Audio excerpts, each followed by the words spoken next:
Hello, I'm Kimberly and welcome to the weekend edition of the NAVE News Update. It's Friday, October 17th, and many of the stories you'll hear here can be found at IndianCountryNews.com.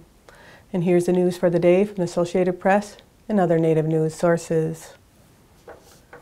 Misty Upham, who was nominated for an Indie Spirit Award in 2009 for her role in the feature film Frozen River, was found dead in the woods in Auburn, Washington, October 16th after going missing earlier this month. Filmmaker friend Tracy Rector, speaking on behalf of the family, confirmed that the Native American actress was found by a search party led by Uncle Robert Upham. Rector told Deadline.com, "The main thing her family wants people to know is that Auburn Police Department would not cooperate in looking for Misty, and there was a long history of police harassment and friction between the police and the Muckleshoot community. Her family feels that they dropped the ball and Misty perhaps would have been found if the police had taken it seriously." Upham, whose recent credits include the Oscar-nominated August Osage County and Django Unchained, was reported missing by her family October 6th. Her body was found 10 days later near the White River, less than an hour outside of Seattle. A search party of 3 found Upham's purse and ID and later discovered her body at the bottom of a 150-foot ravine. Upham has worked steadily and most recently appeared in Cake with Jennifer Aniston.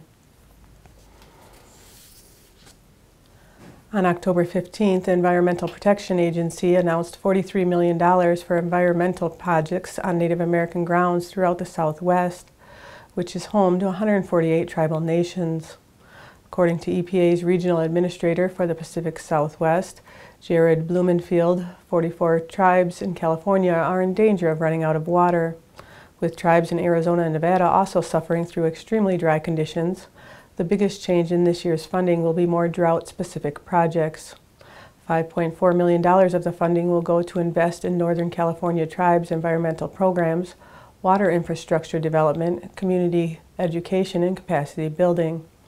In Arizona, tribes will receive $19.5 million to restore watersheds and improve water and energy efficiency. Nevada tribes will receive $4.8 million, again to be split between water projects and other environmental programs, such as TROs to keep livestock away from tribal water resources. Members of the Wampanoag Nation and other Massachusetts Native Americans are launching a new effort to protect open space in ancestral homelands.